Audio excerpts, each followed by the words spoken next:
శ్రీమాత్రే నమః. మిత్రులందరికీ శుభోదయం.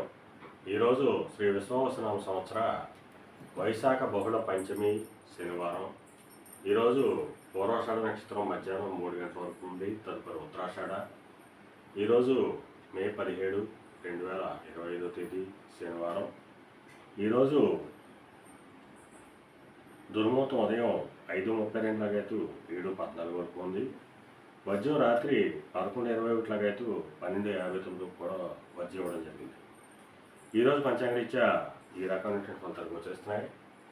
అలాగే ఈరోజు నక్షత్రాలైనటువంటి పూర్వాషాఢ, ఉత్తరాషాఢ నక్షత్రాలు ఎవరికి తారాబలం మనం పరిశీలించినట్లయితే రోహిణి, హస్త, శ్రవణం ఈ నక్షత్రాల్లో జన్మించినటువంటి మా మిత్రులందరికీ కూడా ఈరోజు నక్షత్రాలైనటువంటి పూర్వాషాఢ, ఉత్తరాషాఢ నక్షత్రాలు అనుకూలంగా ఉంటాయి. అందువల్ల ఇప్పుడు ఎప్పుడు నక్షత్ర జాతకులందరికీ ఈరోజు సౌకర్యంగా ఉండే అవకాశం ఉంది. అలాగే ఈరోజు రాశిఫలం మనం పరిశీలించినట్లయితే మేషరాశిలో జన్మించిన వాళ్ళకి పితృరాజస్థానికి సంబంధించిన శుభవార్తలు ఉంటారు. పితృవర్గీయులతో ఉన్నటువంటి విభేదాలు, విరోధాలు తొలగిపోయే అవకాశం ఉంది. వృషభ రాశిలో జన్మించిన వాళ్ళకి అనారోగ్య సూచన ఉంది, ధనవ్యయం కలుగుతుంది. మిథున రాశిలో జన్మించిన వాళ్ళకి కలత్రపూర్వక ధనలాభం కలుగుతుంది. కర్కాటక రాశిలో జన్మించిన వాళ్ళకి శత్రుభయం కలుగుతుంది. సింహరాశిలో జన్మించిన వాళ్ళకి సంతానానికి సంబంధించిన శుభవార్తలు అంటారు. కన్యారాశిలో జన్మించిన వాళ్ళకి ఆకస్మిక ప్రయాణాలు చేయాల్సిన అవసరం ఉంటుంది. తులారాశిలో జన్మించిన వాళ్ళకి పరాక్రమంతో ఆదాయ వనరులు ఏర్పడతాయి. వృశ్చిక రాశిలో జన్మించిన వాళ్ళకి ధనాదాయ వృద్ధి చెందుతుంది. ధనురాశిలో జన్మించిన వాళ్ళకి ఆరోగ్యం, కార్యజయం కలుగుతుంది. మకర రాశిలో జన్మించిన వాళ్ళకి అనారోగ్య సూచన, ధనవ్యయం కలుగుతుంది.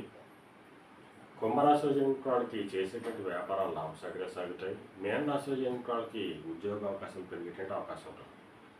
ఈరోజు ద్వాదశ రాశి యొక్క ఫలితాలు ఈ రకంగా తెలియడం జరిగింది. అలాగే ఈరోజు సమస్త ఆయుధ వ్యాపారంగా ఉన్న వాళ్ళకి కానీ, పాతైన వ్యాపారం చేసిన వాళ్ళకి కానీ, బంగారు వర్తకులు కానీ, బంగారు ఆభరణాలు తయారు చేసిన వాళ్ళకి కానీ, శానిటరీ వర్తకులు కానీ, సిమెంట్ వర్తకులు కానీ ఈరోజు మిక్కిలి శుభదాయకంగా, లాభదాయకంగా అవకాశం ఉంది. ఈరోజు పంచాంగరీత్యా ఈ రకమైనటువంటి ఫలితాలు గోచరిస్తున్నాయి. అలాగే ఈరోజు శనివారం, శనిబలం ప్రబలంగా ఉంది.